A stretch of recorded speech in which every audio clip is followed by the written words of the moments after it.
Bom dia a todos. Eu quero agradecer mais uma vez o convite da casa para a gente trazer um tema que é rotineiro, né? Não tem novidade quando eu vou dar palestra, né, gente? Quase sempre um tema do Evangelho e hoje não é diferente.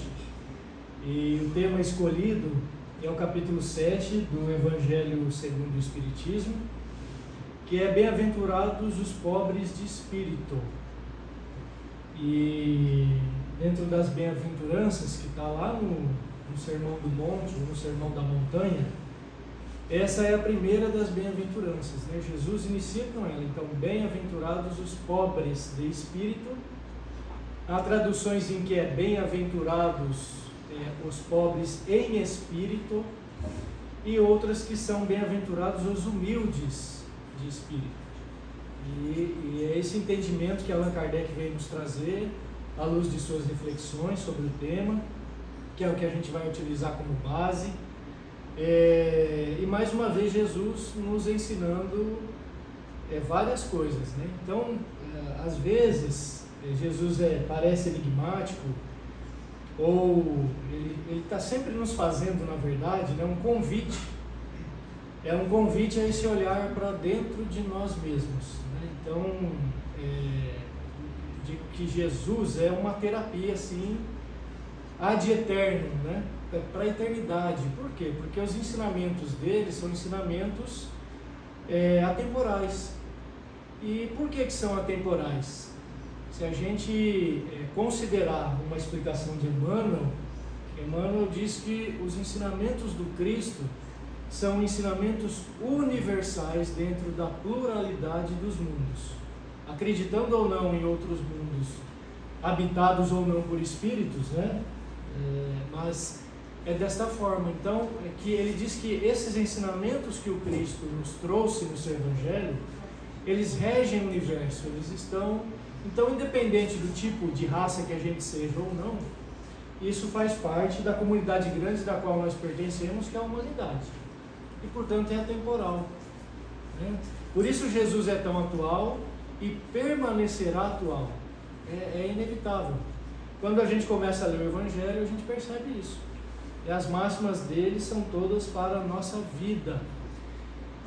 E a gente tem que fazer uma reflexão, que às vezes parece que algumas máximas ou ensinamentos de Jesus podem às vezes nos trazer uma certa inquietação, né? Porque volta ao que eu disse, a gente tem que olhar para dentro de nós. Então, bem-aventurados os pobres, ou de espírito, ou em espírito, ou os humildes, né? Mas se levar em consideração, por isso Kardec começa explicando, né, o que entender por pobre de espírito ou pobre em espírito. Se levar em consideração mais essa máxima de Jesus, dependendo da interpretação, pode nos causar inquietação. Mas o Evangelho de Jesus não é para nos causar inquietação. O Evangelho de Jesus veio para nos aliviar, como ele mesmo disse, né? Vós que estáis fatigados e aflitos, venha até mim que eu vos aliviarei. Então ele não disse isso à toa, né? Eu digo que é uma terapia porque a gente tem que olhar e identificar dentro do que ele nos traz como aprendizado, para que a gente possa fazer a corrigenda em nós. A corrigenda a gente tem que tirar o peso, né? Se Jesus então disse isso, eu sou muito inferior, eu não consigo atingir isso, esse tipo de pensamento não pode existir na vinculação de estudo do Evangelho, dos ensinos do Cristo, porque não é isso que ele quer. O que é que ele quer de nós, né? É muito simples, ele quer que todos nós sejamos bem-aventurados. Por isso o Sermão do Monte ele é emblemático, que nós sejamos todos felizes em algum momento. Então o que ele nos traz para a gente ponderar, pensar, fazer reflexões sobre a nossa condição espiritual, não é para nos trazer aflições, nem inquietações. Se isso acontecer, a gente tem que mudar o pensamento imediatamente. Extremo não ajuda ninguém, né? Então a gente diz assim, que se nós nos colocamos numa situação de superioridade a ponto de não desenvolver algumas atividades porque isso não serve para mim, é claro, vamos pensar que tudo depende do contexto. Eu estou falando assim bem genérico, né? Mas quando a gente se coloca muito superior, é orgulho, que é a contrariedade e a humildade, que nós vamos abordar um pouco melhor aqui. Mas também quando a gente vai para o polo oposto, eu não sirvo para nada, você também está deixando de contribuir da mesma forma. Então, achar que não se serve para nada de forma alguma também pode ser orgulho. E a gente não pode se cristalizar nesses polos de extremos. O Evangelho de Jesus não veio para isso, ele vem nos ensinar o equilíbrio. O caminho do meio, não o caminho do meio para titubear, mas o caminho de equilibrar. Né? Porque não é diferente na vida. O nosso mundo ele é um mundo dual, no geral, né, gente? Mas ele é um mundo dual. É luz e escuridão, bondade e maldade, espiritualidade e materialidade, humildade e orgulho. Então ele é um mundo dual. Dentro disso, como é que a gente pode transitar melhor para nos trazer esse certo alívio que Jesus disse? Porque tem dia que a gente é assaltado por um monte de pensamentos que nos rebaixam o padrão vibratório, né? E aí, se a gente busca Jesus no sentido de eu vos aliviarei, alguma mensagem no Evangelho, quando a gente abre, algo de bom tende a nos trazer. Muda, vira a chavinha, como diz o pessoal mais jovem atualmente, né? Muda a chave lá no cérebro e a gente, no mínimo, começa a repelir esse tipo de pensamento, que é um pensamento de padrão vibratório rebaixado. Então, a gente diariamente, por isso às vezes não entende por quê. Eu acordei tão alegre, equilibrado hoje, em questão de 2-3 horas a gente está num padrão rebaixado. A gente constantemente está transitando em meios em que nós somos assediados por isso, conscientemente ou inconscientemente, é padrão vibratório. Por isso que é de senso comum quando a gente fala, eu entro em determinado lugar e não me sinto bem, eu entro em outros lugares e me sinto bem. Afinidade vibratória. E cada um está no seu polo, né? Tem gente que se afiniza quando se entra num ambiente equilibrado porque está desequilibrado, se absorve daquilo e continua naquele polo. E o contrário é a mesma coisa, né? Então, quando Jesus disse aqui, bem-aventurados os pobres em espírito ou de espírito, ele justamente está dizendo a respeito da humildade, voltando especificamente no tema aqui. Então, dentro desse capítulo que Kardec nos traz, ele estrutura da seguinte forma: o que se deve entender por pobres de espírito, depois, aquele que se eleva será rebaixado, mais uma vez sentido dual, né? Mistérios ocultos aos doutos e aos prudentes, instrução dos espíritos, então geralmente é assim, lá no final tem a instrução dos espíritos, se eu não me engano tem um capítulo apenas no Evangelho que não é assim, no final não é instrução dos espíritos, e nesse item instrução dos espíritos, tem os espíritos que vêm da mensagem, são 3, eles justamente vão abordar esse tema, o orgulho e a humildade. E também abordam um outro tema que é a missão do homem inteligente na Terra, né? Que tem um porquê disso, obviamente. Então, como diz Kardec, né? O que se deve entender por pobres de espírito? E quando ele comenta a respeito disso, ele diz que a pobreza de espírito vem de imperfeições nossas relacionadas à impermeabilidade do ser humano em mudar determinados padrões. Então, a pobreza de espírito não é a pobreza material, a pobreza em espírito é a falta de humildade, é a falta de caridade, é a falta de um pensamento mais elevado em relação ao seu próximo, é o orgulho extremo. É isso que rebaixa, né? E Jesus diz esse pobre de espírito, que lá na época foi muito interpretado por alguns como uma pobreza material, né? E nós sabemos, obviamente, que não tem nada a ver com pobreza material. Aliás, nas explicações, pode ter a ver com pobreza material, porque não é você estar numa condição de riqueza nessa existência ou de pobreza que vai definir o padrão do seu espírito. Você pode cometer agravos do ponto de vista moral para o seu espírito, mas você não retrocede, que é o que a gente aprende, né, com a doutrina espírita. O espírito moralmente ele não retrocede, ele pode não evoluir, mas ele não retrocede. Então também Kardec pergunta no Livro dos Espíritos sobre riqueza, sobre as provas da riqueza e provas da pobreza, e que os Espíritos respondem que elas são difíceis no mesmo nível onde o Espírito se encontra. E que ora nós vamos transitar em um polo ou em outro para educar o nosso espírito. E que muitas vezes todas as facilidades materiais que nos são concedidas podem nos agravar o espírito, no sentido de fazer com que aflore as nossas más tendências voltadas para os prazeres em excesso.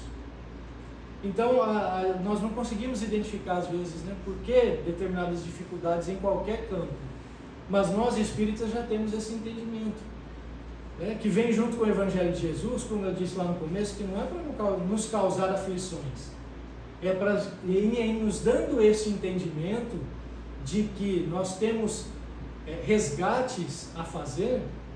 Isso é uma chave de libertação para nós. E nós vamos pelo caminho do quê? De que uma existência ela é muito rápida, ela é uma oportunidade que nós temos e que já tivemos inúmeras e teremos várias outras ainda, mas que cada vez o nosso espírito às vezes pede determinada prova para poder se educar, para poder, no plano espiritual, às vezes nos sentimos fortalecidos, já pedimos determinada prova. É garantia que cumpriremos a risca? Não, podemos falhar. Não é garantia, eu vou dizer de mim, né? Eu não sei nem se é garantia se na próxima existência eu vou realmente seguir, será que eu vou permanecer como espírita? Eu acredito que sim.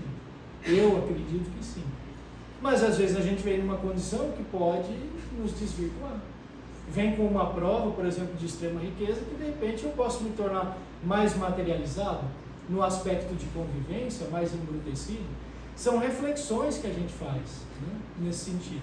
Não temos como saber, mas nós temos o entendimento hoje de que nós estamos onde devemos estar, com os problemas que temos, para as corrigendas em nós mesmos.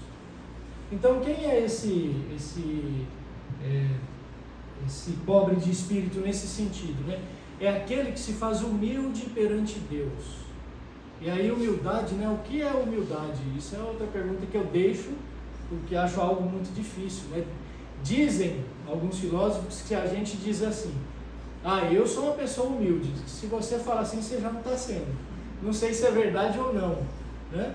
Mas humildade é algo que, pelo menos perante Deus, é nesse contexto que Jesus coloca. Que aqueles homens, e aí por isso Kardec coloca na sequência, né? Num dos capítulos, que é os mistérios ocultos aos doutos e aos prudentes. Então Kardec comenta que aqueles que são doutos, né, estudados, homens cheios de ciência, naquele momento também, porque os doutores da lei eram os mais estudados, quando se dizia que alguém era um doutor da lei, um sacerdote, eram pessoas que tinham condição de ter estudado, que vieram de uma família que deram condições a eles estudarem muito, então eram tidos como homens de ciência.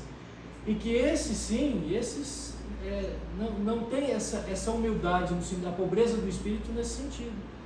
Que muitas vezes o homem tão cheio de si, porque tudo para ele é ciência, tudo a ciência explica tudo ele sabe mais, ele tende a se colocar acima até de Deus. Ou ele coloca da seguinte forma, que as coisas da religião ou de Deus são coisas de pessoas ignorantes. Se colocando dessa forma, né? Não se prostrando no bom sentido diante de uma divindade, que é o que criou para nós, né? Tudo, se nós estamos aqui, se temos um ar para respirar, se temos o sol, sem romantizar, mas se temos uma terra onde se pode plantar, faz mais ou menos chuva e tal, tudo isso é gratidão que a gente tem que ter perante uma divindade. Ele nos criou todos iguais nesse sentido.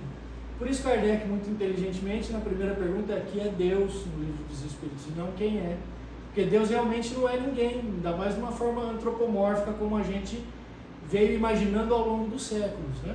Então a gente saiu dessa fase infantil de imaginar Deus sentado lá num trono, como alguém que vai destacar um raio e tal. Isso está lá na mitologia grega, nórdica, romana, o que quer que seja. Que os deuses têm muito mais defeitos até do que aqueles que estão aqui na Terra. São orgulhosos, vingativos e tal, e tal, e tal. Não é esse modelo de Deus, né, que nós temos entendimento, mas é de alguém que nos dá todas as oportunidades. E se a gente não tem esse alívio, gente, quando eu digo a gente, é enquanto humanidade, né? Se a gente não se afinizou com o Evangelho do Cristo, não entendeu, como, né, algumas pessoas ainda escarneiam do Cristo nesse sentido, fica muito mais difícil a gente aliviar esse fardo que ele disse que ele aliviaria. Isso é nítido.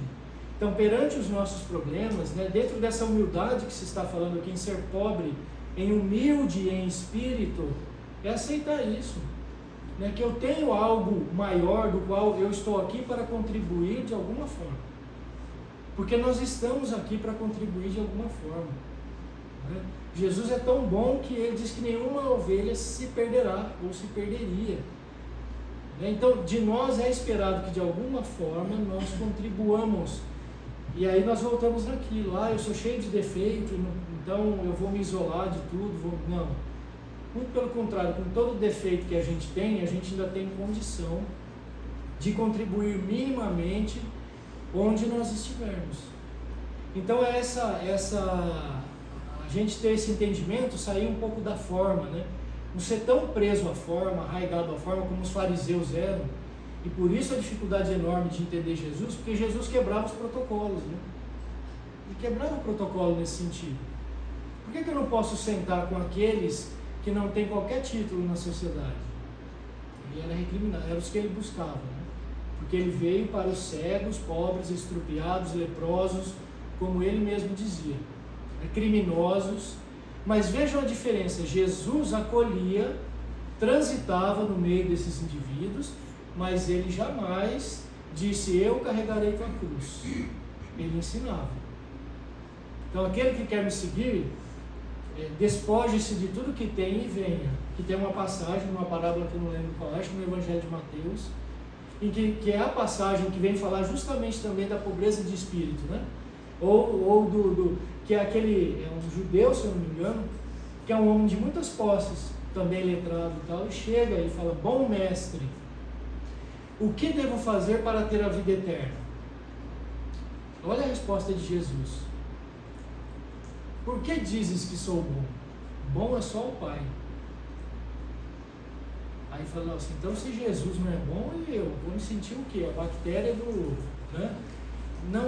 Não é esse tipo de pensamento que a gente tem que colocar. Se Jesus, na sua humildade, perante quem?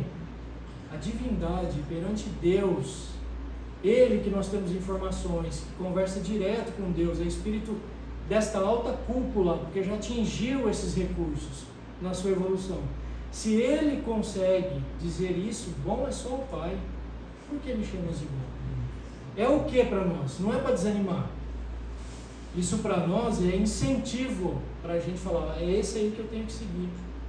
Olha a humildade dele neste sentido. Humildade não é dizer amém a tudo, né? Então, porque se você diz amém a tudo, mas dentro do teu coração, que é o que representa figurativamente a emoção e o pensamento, você disse amém, mas está xingando a pessoa mentalmente, está desejando tudo de pior para ela, não adiantou nada. É melhor não concordar, né? Então, são questões diferentes, é individual, é para nós, é a gente e Deus, e a gente, né, entende que Deus é a consciência, está na consciência, como é outra pergunta que Kardec faz, onde estão as leis de Deus? Na consciência. A gente repete isso aqui sempre, né, porque é muito oportuno e a gente precisa lembrar muito disso. Então, quando Jesus diz isso, ele diz também para este homem, se queres me seguir, pegue tudo que você tem, dê para os pobres, pegue sua cruz e siga-me.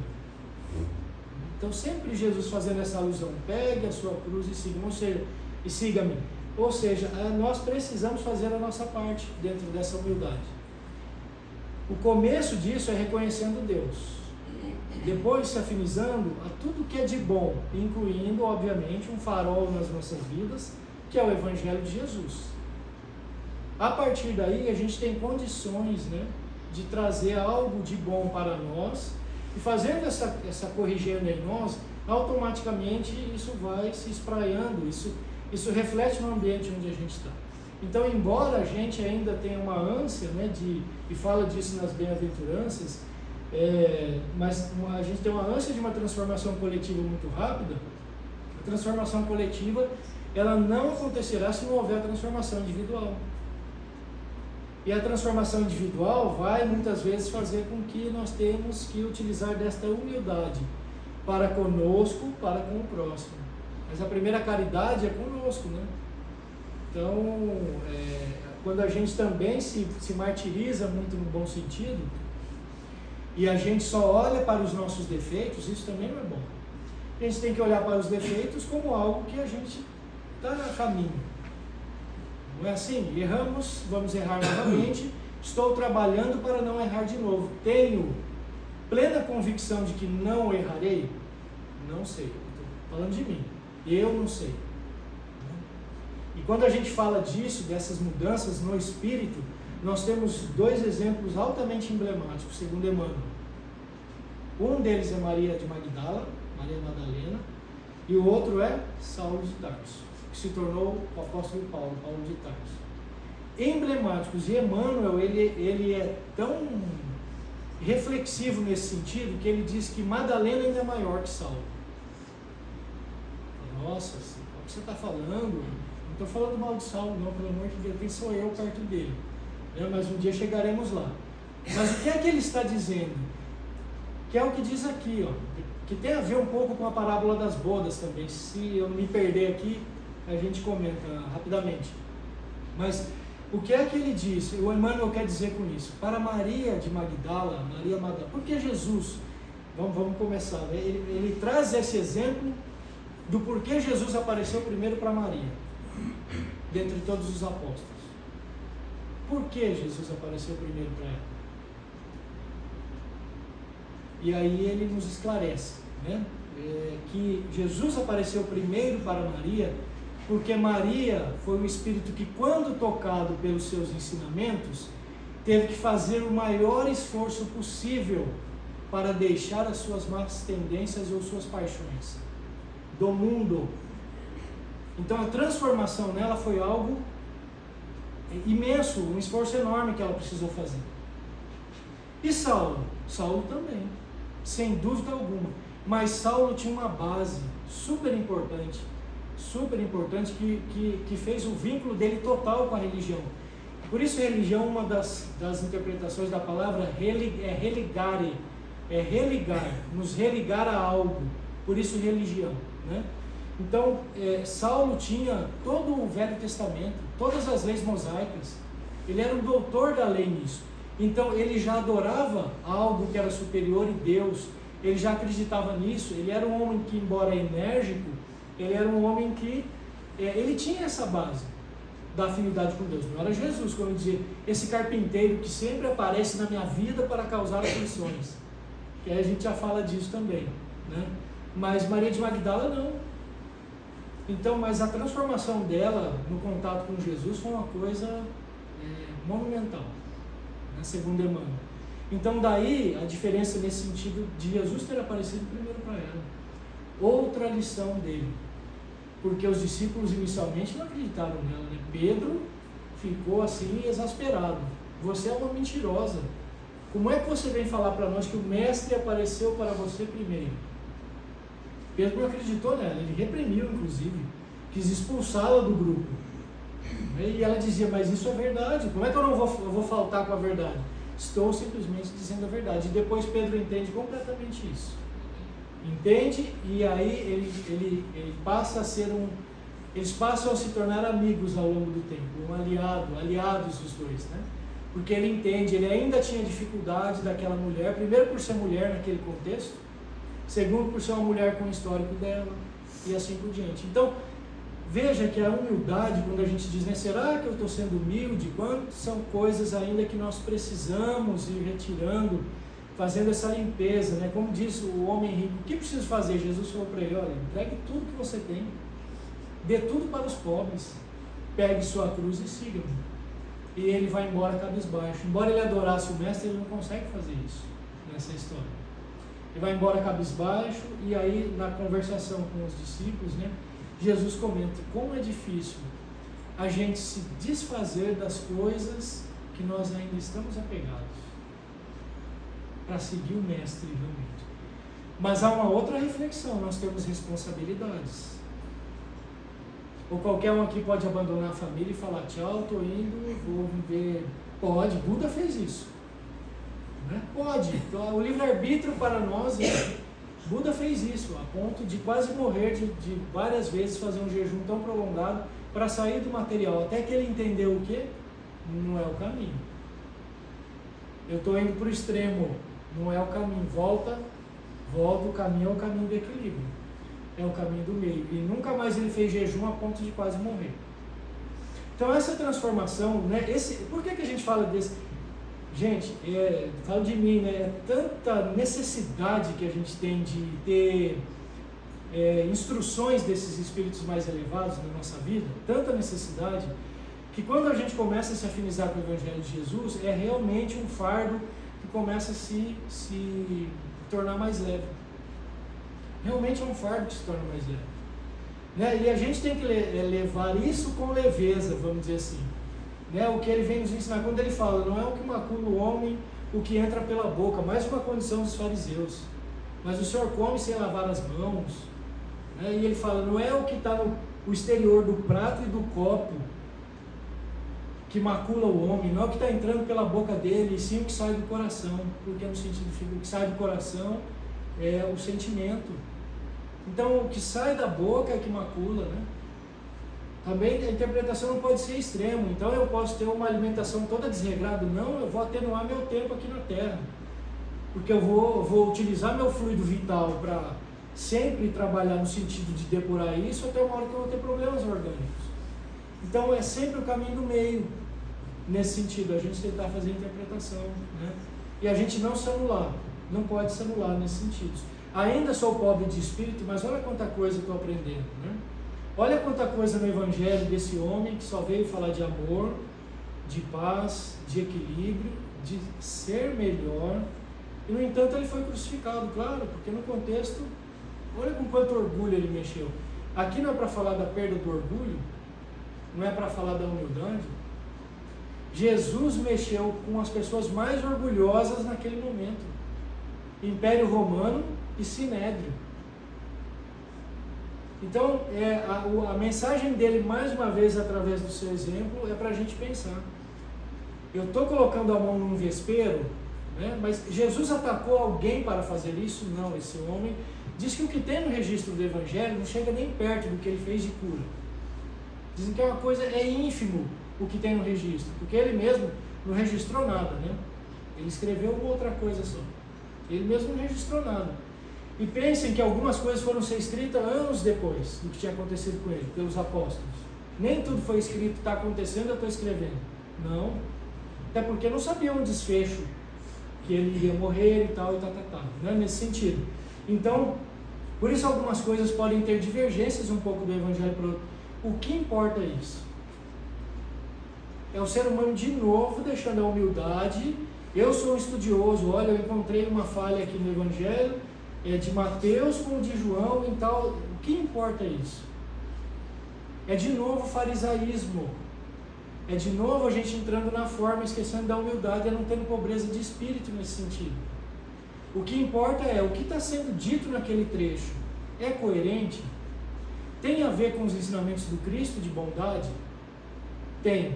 Então importa se um escreveu que eram 10, ou eram 8, ou eram 7, ou que foi na pedra e não foi no rio? Não importa. Senão a gente fica tão arraigado à forma que a gente não... Agora, a forma é importante? Forma é importante. A começar pelo nosso corpo, né? Pela funcionalidade. Então a forma é sempre... A forma, ela é a plasticidade da função. Os anatomistas dizem isso. É a plasticidade da função. Então tudo é moldado numa determinada plasticidade para desempenhar uma função. Então a forma, até começar pela nossa célula, ela é necessária. O extremo, né, fugiu a palavra, mas essa coisa cristalizada, engessada, que não pode mudar, é que tem que se refletir. né? Tem que ter forma, tem que ter disciplina. Como é que você tem disciplina sem ter formato para algumas coisas, né? Mas tem que ter o bom senso. Então Jesus, quebrando aqueles protocolos, ele não estava sendo indisciplinado, né? Jesus estava ensinando a humildade. Querendo ou não, ele estava... E para esses que o perseguiram, não enxergaram dessa forma, né? Porque ele realmente se fazia muito grande entre os pequenos. Era o que ele falava: você está aqui também entre a pobreza de espírito. Faça-se pequeno para que você possa entrar no reino dos céus. Mas pequeno de que forma? Se já eram pessoas que se sentiam menos do ponto de vista material naquela sociedade, que se sentiam menos do ponto de vista de influências naquela sociedade, não pertenciam a determinados grupos, é para esses que Jesus veio. É emblemático novamente a vinda dele na manjedoura por isso. A vinda dele numa família pobre do ponto de vista material, mas para ensinar a simplicidade. Porque, como diz, Karl Schutter faz uma interpretação, para a gente falar disso, do que é simplicidade, né? Ele faz uma interpretação no livro dele, de 1928, são Parábolas e Ensinos de Jesus. E ele comenta a respeito dessa passagem, né, dos pobres de espírito. Eu já vou ler aqui. Então, ele faz um comentário dentro da reflexão dele, que você pode não ter nada praticamente, nem o que comer, e ser tão orgulhoso, mas tão orgulhoso que nem esta condição quebra o seu orgulho. Você prefere morrer de fome, mas você não muda. E o inverso, né? Você pode nascer dentro de um palácio e ser tão... Por isso, voltando lá no Buda, o Buda, alguma coisa deu um clique nele, e ele, porque ele era de família que tinha palácio e tal, ele era príncipe. O pai dele, numa determinada região lá, era rei, ele tinha tudo. Ele abandona tudo com 29 anos, inclusive família, mulher, filhos, para seguir esse caminho dele. Mas depois ele percebeu que foi para o extremo. Toda essa volta, né, para voltar no que a gente estava falando, eu posso abandonar tudo? A minha consciência estará em paz? A gente tem que voltar para a consciência. Por isso, o chamado de Jesus, em algumas situações, ele é muito difícil ainda, para nós enquanto humanidade. Eu não conseguiria abandonar a minha família hoje para seguir um mestre que estivesse falando isso. Eu falei, não, peraí, eu tenho responsabilidades com o meu lar. Se eu segui-lo, eu não vou ficar em paz nunca. Não porque eu não quero, não me afinizo com os seus ensinamentos, é porque eu preciso ainda botar o pão na mesa. E isso é válido perante Jesus? Extremamente válido. Isso é válido perante Deus? Extremamente válido. Mas é diferente de quem talvez vive no polo da riqueza extrema, pensando só no material. Ou da pobreza, mas pensando só no material também. Então não é só a condição, é o espírito entender que ele tem que entrar nessa característica de humildade / caridade. Por isso, Allan Kardec diz, fora da caridade não há salvação. Que a maior de todas as virtudes é a caridade, porque ela engloba tudo. Tudo, né? E Kardec diz, ele não disse fora do espiritismo não há salvação. Olha que interessante. Seria até conveniente para ele falar isso, né? Vamos pensar. Mas não, ele é um homem criterioso, ele fala, olha, fora da caridade não há salvação. Porque aí ele engloba todas as religiões. E tudo que vem falar de Deus e dessa conexão com algo que é divino e com os ensinamentos do Cristo é válido em qualquer religião que a gente tiver, porque transforma o homem em algo melhor. A função da religião é, segundo o próprio Kardec e os espíritos, é transformar o ser humano em algo melhor. Essa é a função, né? Que é, obviamente, totalmente alinhado com o Evangelho do Cristo, nesse sentido, né? Então, olha, voltando especificamente, gente, para a parábola aqui, que é nessa passagem, pobres de espírito, bem-aventurados os pobres de espírito, Karl Schutter. Para quem talvez esteja vindo a primeira vez ao centro, Karl Schutter foi um espírita, difundiu, trabalhou muito intensamente na difusão do espiritismo na época, década de 10, década de 20 do século passado, e ele também era político, foi farmacêutico, trabalhou muito com filantropia. Então ele é um vulto, que a gente fala, né, no bom sentido, ele é um vulto dentro do espiritismo. E ele escreveu algumas obras, e ele faz uma reflexão, começando nesse estudo dele, ele coloca assim, olha, pobres de espírito e espíritos pobres. Esse é o título que ele põe lá, porque aí ele põe os bem-aventurados os pobres de espírito, porque deles é o reino dos céus. Ou seja, humilde em espírito, né? Está lá no Evangelho de Mateus. Então ele diz assim, que Deus quer espíritos ricos de amor e pobres de orgulho. Que é tudo o que a gente está comentando aqui desde o começo, né? Que é a mesma coisa que o Cristo veio trazer. Então ele quer espíritos ricos de amor. Que cada um consegue dar sua parcela de amor dentro do contexto em que se encontra. Mas que a gente olhando para o Cristo e querendo ser igual a ele, olhando para o Buda, olhando para o Gandhi, olhando para o Chico Xavier, olhando para o Divaldo, são os espíritos que a gente quer ser igual. Então, olha só os exemplos que a gente quer seguir, né? E aí ele continua dizendo assim, os pobres de espírito são os que não têm orgulho. Os espíritos ricos são os que acumulam tesouros nos céus, onde a traça não chega e os ladrões não os alcançam. No sentido figurado, né? Os pobres de espírito são os humildes. Então está tudo alinhadinho aqui com o que Kardec falou, com o ensino de Jesus. E quando ele diz isso, né, dos tesouros, onde que a gente acumula o nosso tesouro? Como o próprio Cristo diz, o tesouro do homem está onde está o seu coração. Então onde que está o nosso coração? Nesse sentido, veja que ele não falou, o tesouro do homem está onde está o seu pensamento. Tudo é lícito, né? Lá no final desse capítulo não diz assim, missão do homem inteligente na Terra. Então inteligência é importante, ciência é importante, né? Mas o sentimento, o Cristo, Emmanuel e outros nos cansam de nos dizer que o sentimento, ele é algo que está superior ao desenvolvimento intelectual. Mas não há progresso nosso sem o desenvolvimento intelectual. As coisas devem caminhar juntas. Mas o sentimento. Então, às vezes, aquela pessoa de qual, né, alguns podem achar que é uma pessoa que não tem sabedoria alguma, pela condição que não teve de estudar, às vezes é um erro no nosso julgamento. E como a gente é exímio em julgar rápido, né, eu me incluo nisso, e é uma corrigenda que eu sempre estou procurando fazer em mim, cada vez mais, porque tem que fazer. A gente fala assim, não estou julgando, já julgou. É rápido, né? Isso faz parte do nosso histórico enquanto humanidade. E se a gente pensar nisso, nós temos o maior exemplo aí, Chico Xavier. Chico Xavier estudou até quarta série. Na minha época falava quarta série, né? O fundamental. O Chico tem uma história dele muito interessante, que ele foi para Belo Horizonte e uma família propôs para ele, quando ele era moço, de pagar os estudos para ele dar continuidade. E ele fala que foi uma das coisas mais difíceis na vida dele, porque o espírito dele queria o desenvolvimento intelectual, o espírito, fazer uma faculdade,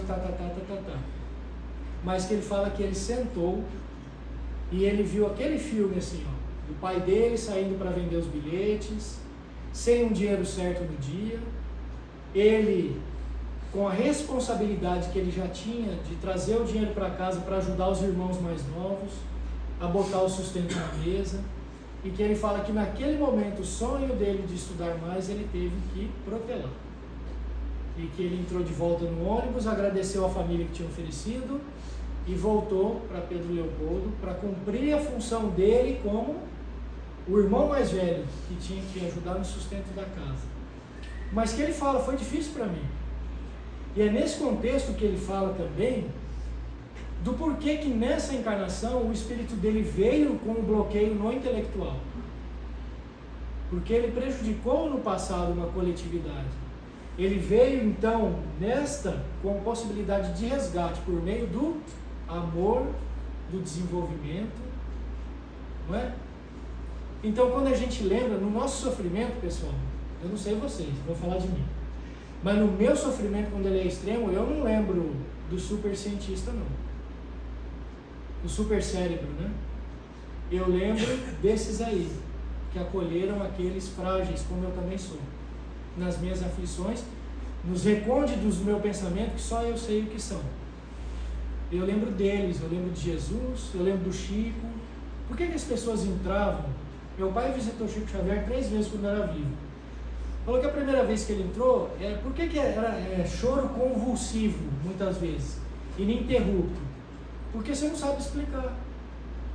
Porque a gente fala do Chico até hoje, ó, tô arrepiado aqui, a gente arrepia, é outra esfera, né? E é a esfera pelo caminho do quê? Da bondade. No leito de morte a gente lembra de Deus, lembra da bondade.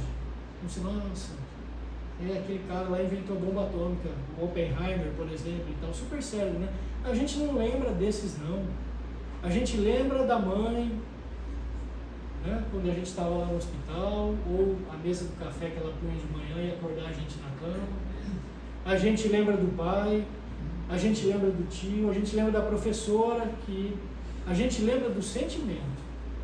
E até aqueles que são ditos sábios, né? Tem um filósofo, eu não vou falar o nome não, já morreu, francês, que ganhou o prêmio Nobel de literatura e tal, e sempre foi ateu, porque é bonito ser ateu, né? Tá na moda, quer dizer, é demodê na verdade, porque faz tanto tempo que...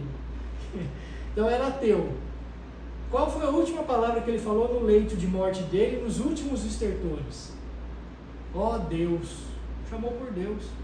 Mas passou a vida inteira ensinando os outros que Deus era uma coisa de gente pobre de espírito. Não é nada disso, né? Tanto é que se refere aqui Carvalho Chuta é isso. O pobre de espírito é o orgulhoso ao extremo. Ah, mas ele é um doutor da lei, como estava dizendo aqui nos exemplos de Jesus, não quer dizer nada. Não quer dizer nada. Né? Então, quem será que foi recebido, né, dentro do trabalho feito da humanidade? Vamos usar o exemplo do Chico de novo. Quando desencarna, a leveza, né? A leveza, não levou nada, uma casa simples. Uma vez queriam dar uma casa melhor para ele também, já que a gente está falando em pobreza de espírito ou não, orgulho e tal, né? Queriam dar uma casa para ele, as respostas dele sempre foram muito ótimas, né? Ele falou assim, mas eu preciso de uma só para morar e eu já tenho. Ou então, como ele falava, olha, tem gente que está reclamando que não tem um carro, tem gente que está reclamando que não tem sapato, mas tem gente que está reclamando que não tem os 2 pés. Então, assim, sempre eu consigo ser assim, bonitinho e tal. Isso, minha esposa fala que eu devia dormir dentro do centro espírita, porque daí eu fico muito melhor. Né? Então, aqui a gente quer ser isso mesmo. Né? A gente não está fingindo aqui, qualquer um de nós, a gente quer ser melhor. E que seja por 1h30, 2 horas, a gente quer e se esforça para ser esse melhor.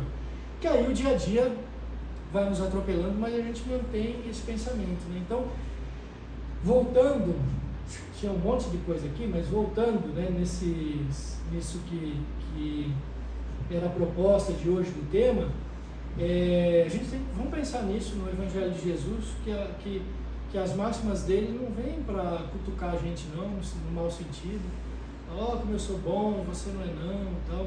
Porque esse é aquele Deus que a gente está falando lá da mitologia ainda. É aquele Deus que veio lá de antes da Inquisição, já todo mundo põe a culpa na Inquisição, mas vem de antes, né? Que é o Deus punitivo, olha, se você... Porque era melhor para controlar todo mundo. Deus não quer punir ninguém, né? Deus não pune ninguém, Deus... Onde já se viu a gente pensar Deus como alguém que está lá no caderninho, olhando para baixo, anotando o que a gente faz ou deixa de fazer? Deus age em nossas vidas através de nós mesmos que somos espíritos e através de outros espíritos. É tudo uma sequência. É igualzinho o nosso modelo na Terra. A gente quer entender o plano espiritual? Presta atenção nas coisas na Terra. Quem são os 2 maiores dentro do lar? Pai e mãe. Até um certo momento, enquanto o filho escuta. É o horário de dormir, é o horário de comer, eu vou te matricular na escola. É assim, então, os maiores, eles vão dando as diretrizes para o caminho. Não é diferente com a gente, espírito infantilizado, que nem eu, atrasado. A maioria da humanidade, nós ainda somos espíritos muito, muito, muito novos. Muito novos. Senão a gente não estaria aqui não. Então a gente ainda precisa muito deles lá. E Deus vai atuando nesse sentido. Ele tem outras preocupações muito maiores nesse aspecto. Por isso é infantil falar, se Deus é bom, eu ouvi pichado aí hoje. Se Deus é bom, por que tem tanta fome? Não é Deus. É o comportamento humano. Somos nós. Mas é conveniente falar, por que teu Deus não faz assim, plim, e tira todos os males do mundo, né? Estou chovendo no molhado, mas é uma coisa do dia a dia, que as pessoas vêm e falam, que não adianta explicar, eu não explico. Porque não entrou nesse polo aqui de querer entender ainda. Não entrou. Então não adianta tentar ficar explicando, que olha, não é bem assim e tal. Mas os males que procedem dos corações de nós mesmos, a grande maioria. salvo as intempéries, que são coisas do planetinha, que nós estamos aqui ainda em evolução, né? E, gente, terminando essa reflexão do Karl Barchuto, ele diz assim, ó, para os espíritos pobres, ele diz, pobreza de sentimentos baixos, pobreza de caráter deprimido, são almas obstinadas e endurecidas, são seres degradados que repudiam a Jesus, e é mesmo, né? E se fecham nos redutos da fé deturpada, é a fé deturpada, né?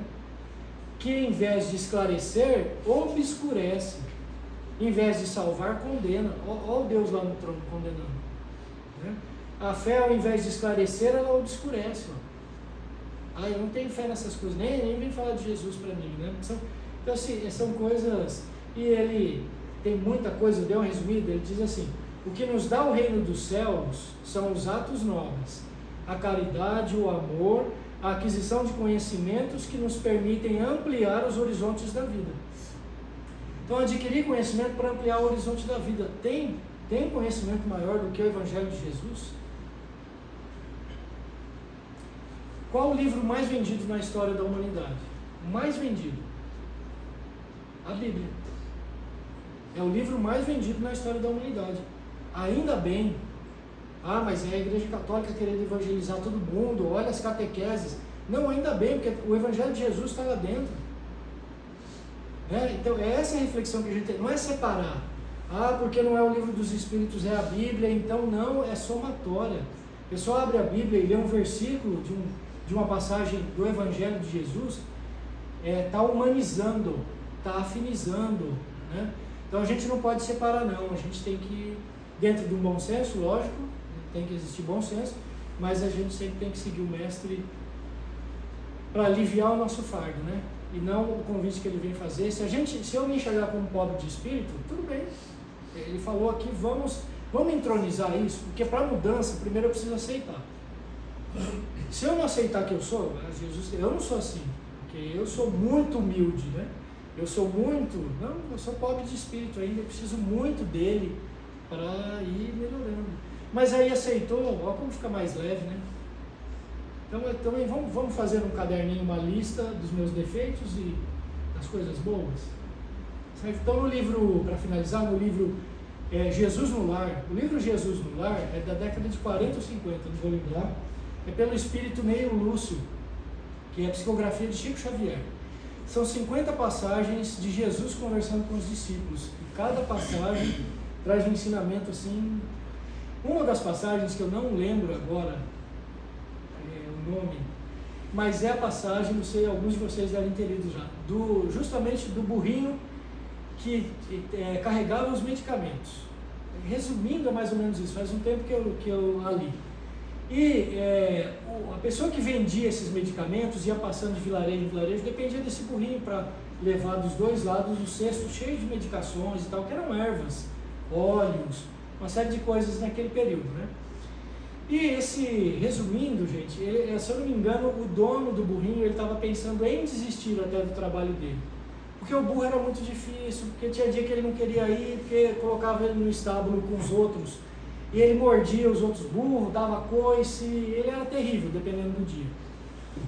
E Jesus termina, bem resumidão isso, tá bom? A passagem é muito mais bonita. Jesus termina dizendo que, olha o quanto de bondade que aquele burro, que era bravo, chucro, mordia, tinha dia que emperrava, o dono dele ficava nervoso, mas olha o quanto de pessoas que ele favoreceu, levando as medicações, e que ele ainda permanecia favorecendo com o seu trabalho. Fala se não somos nós, né? Nós somos escuridão por completo? Não. A gente tem muita coisa boa, tem que se apegar nessas coisas boas e melhorá-las, né? Então é isso, assim, então eu não vou fazer mais nada? Não, Jesus, como diz a lição do Emmanuel, que eu já disse aqui algumas vezes, o livro Fonte Viva, capítulo 17, Cristo e nós. Emmanuel diz lá, o Cristo, se nós contamos com Cristo nas nossas aflições, para a gente subir, o dia que está pesado demais, mas não dá, se eu não ler o Evangelho hoje, já está aqui a lama, vai até aqui. E se a gente conta com Cristo e toda hora está pedindo a ajuda dele, O Cristo conta conosco para ajudarmos nós mesmos enquanto seres humanos. Então, com toda a imperfeição que a gente tem, Jesus está lá contando com a gente. Vamos focar nisso e não vamos ter pobreza de espírito, né? Vamos ter essa humildade do espírito dentro do que a gente pode. Desculpa eu avançar, tá bom? Muito obrigado pela paciência e tolerância de vocês em me ouvir e muito agradecido pelo convite.